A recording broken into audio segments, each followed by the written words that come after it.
this country have gotten to the point where they are happy that this is happening. And they're like, well, it's because the American military, they're too focused on trans people and being politically correct. That's why it's happening. Is that why it's happening? Do you think Putin really is convinced that the American military is just like some type of, I don't know, extension of the LGBTQ whatever community? Do you think that's what the intel in Russia is telling them? Do you think they're I mean, it's a very stupid way to look at things. That because the military is struggling with whatever type of trans issues that affect this very small percentage of the military, I think they're still focused on the amount of funding it gets, how big it is, its ability, its positioning all over the world. I don't think Putin is invading the Ukraine. He's not worried about America because we're talking about trans people. That's why he's doing it. No, he's doing it because he has more nuclear warheads than any other country in the world. And what are we going to do? What are we going to do? If we were all Christian, theocratic psychopaths who burned gay people at the stake, which is what these people want, you think Putin would be like, no, fuck it. I'm not invading Ukraine. I'm not doing it now. Now I'm not doing it. No, they passed a don't say gay bill in Florida. I'm not invading. I don't even want Ukraine anymore. My main goal was that Florida teachers had to out kids as gay within 6 weeks. That's why. Now I'm not doing. I don't have any reason to go into Ukraine now. They've just passed a law in America. He convenes everybody. They're all in Moscow. He goes, St. Petersburg, wherever he is. Hey, guys, they just passed a law that biological born males cannot compete in female sports. Do you know what that means? No, Ukraine.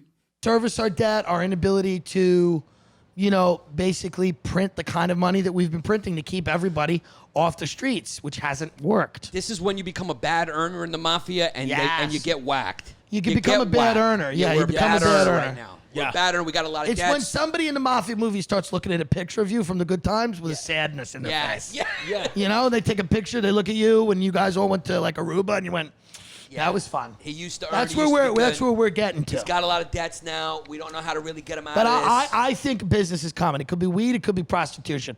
I think you got to legalize weed, legalize prostitution. Day one of Biden or Trump's new administration, whores are in, weed is in. We do not have a choice. Jumpstart the economy, baby. We don't have a choice. And also, I think this is a good time for a new type of fuel. Yeah. Just like, even if, let's just say global warming's not real, fuck it, create a new industry.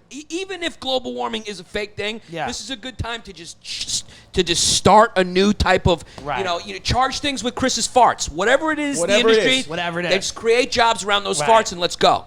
Right. Let's go. Yeah. I mean, even or start a podcast, boom. Yeah. And then we can do, there should be podcasts about, we're doing that now. But what hasn't happened yet is the podcast about podcasts. There needs to be a podcast about a review of Tim Dillon's last podcast. What I think's gonna what'll happen soon is I think podcasts are all going to be visual. I think everything's going to be a show. Yeah. I think you're going to be... Which gives the advantage to guys like us and not Chris. It's going to be a show. Yeah. It's going to be a show. Why? Because it's visual, and we're a couple of fucking pieces to look at, and Chris not so much. 100%. But here's the reality. Chris has these old school good looks. That's not even in anymore. Everyone's a fat pig now. Everyone has face tattoos. Everyone has gross hair. That's a good point. It really is a reality. Yeah. They're just goons. I mean, you sit in Boa's Steakhouse in L.A., all those kids are millionaires. I mean, all the Little Xan, Post Malone, they all look like they got hit with rakes, but they're doing great. It's just a new reality. No, it's true. Agents sometimes have to pay the bouncer at showings. You never know who's going to show up when homes are open to the public, so the professionals have to keep cool and take action. This is funny. There was a line for this showing, a 5-bedroom, 2.5 bathroom in 3 Village, Long Island. I think we had like 32 sets of buyers, each with an agent. Easily 100 people. It was in a very desirable neighborhood, a great school district, and the house had lots of potential. This was before COVID, so we didn't have restrictions on how many people could go in at one time. I had my associate Joe working inside the house, trying to keep the flow going. I was outside, meeting and greeting, and trying to keep up with everything peppy. Trying to keep everything peppy so nobody's annoyed that they have to wait. Then Joe came out and pulled me aside and said, "We've got a problem. There's a woman inside who is refusing to leave. She has parked herself on the couch and is telling people that this is her house." I went inside to find out what's going on. I can hear somebody with a raised voice downstairs where the main living area is. I go down and here's this woman just sprawling there. One arm up on the back of the couch. On the back of the couch. She was wearing like a muumuu. She reminded me of my mother. People were asking her, "Are you the owner?" And she was saying, "No, but I'm gonna be." I like it. I catch her answering a question about a feature of the house. It was a teenage girl who was asking, "Is this the only bathroom on this floor?" I hear this woman say, "Yes, it is, sweetheart. And it's not enough for you. You're a teenager. You need more bathrooms. You should look somewhere else." I walked up and I said, "Hi, are you okay?" She said, "Why would you ask me that?" I explained that I work for the seller. Normally people don't sit on the owner's furniture during an open house. It's like using the bathroom. You just don't do it. And she says, quote, "All these people are wasting their time." And then she yells, "Because I will outbid you." I said, "My job is to make sure everyone has an opportunity to see the house. And I think you might be making some people feel uncomfortable." She says, "No, I'm not." And then this guy who was also there for the open house goes, "The hell you're not. Why don't you stop flapping your mouth?" Long Island. Joe, my associate, stuck his head in the door, and I told him not to let anyone else in. I had to look. I had to stop the... Can we make this bigger? Is there any way we can make it a little bigger? Could you zoom in, Paul? Thank you. I'm like taking an eye test here to try to read. No one on Gas Digital reads anything. So no one's ever had to bring up anything to read. The funny thing is she never put in an offer. Of course she didn't. She was nuts. I like that. I like the idea of a woman sitting on a couch threatening people and scaring them. And then the thing about open houses, you can't really stop people from going in and causing a real problem. And that there's something still very democratic about that idea, that anybody could walk into any house that's being sold and start an issue. And there's not much you can do about it at this point, you know? So I'm all for that. I'm all for open house problems. Because realtors are... Portland. Yeah, I want to support everything my little daughter's going to do, but I have to admit that will be a little complicated and challenging a little bit if she starts saying, "Stop calling me Gianna. From now on, I'm G-Dog." Yeah. Call me G. I'm Gianna. They always start with an acronym. It's like when they switch. Are you going to name her? What are you going to name her? I'm going to name her Gianna. Her name's Gianna, yeah. Very her name pretty. is Gianna, yeah.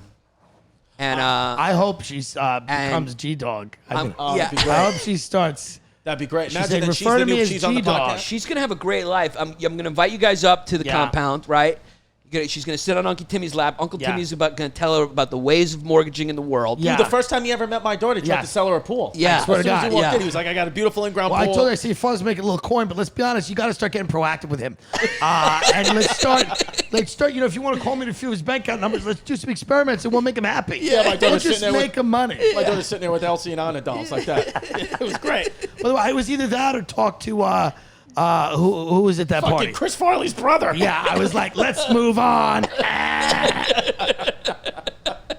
I like Kevin Farley, very sweet I guy. like Kevin Farley. We love you, Kevin. Kidding. Yes, Yeah, yeah. he's not yeah. watching this. Kevin. Yeah, I hope not. He might be. Yeah, Oh, there's really? so many rats there now. Everyone's always What's like... he doing instead? A movie? The point. I like Kevin Farley. I like him too. No, he's Danny, great, my friend. great. And his wife's great, too. Yeah, Crazy Michelle. Crazy Michelle. Yeah. Oh, Crazy They're not Michelle's married hilarious. yet, but Yeah, she'll definitely check this I out. called her the other day. I said, she goes, "I'm on a boat in Florida." I said, "What are you doing for BLM?" She goes, "I don't even know what it is." She starts laughing. She felt bad for Harvey Weinstein. yeah, Yeah. she goes, "I feel horrible for Harvard." She also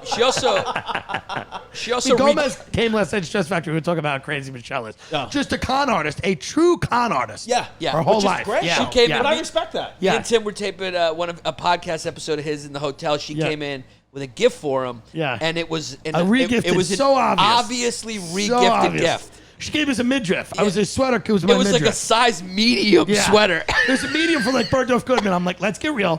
I don't fit in anything at Bergdorf Goodman except the door. And then when you told her it was you accused her. Here's an idea. I'm serious about this. Do we do a thing where if someone is from the Ukraine that enjoys and watches our show, and there's any way to communicate with them, like, can we give them our info or an email for them to reach out? Is there any way to like open a channel of communication with them and have them like read an ad for us?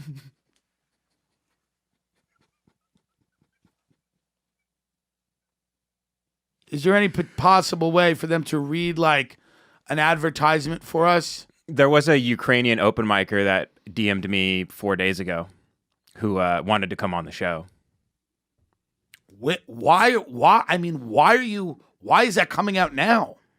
Do you? I mean, I don't even know if he speaks that well of English. I looked up his videos. It's all in. Did he DM you in English? It was very broken though.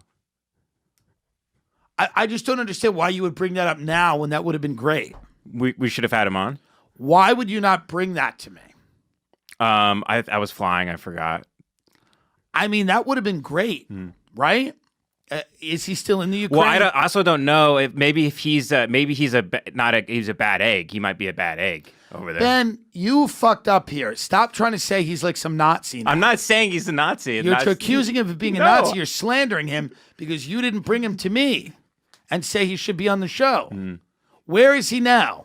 Let me check my DMs. Let's see what he's up to. Get him right now. If you want to record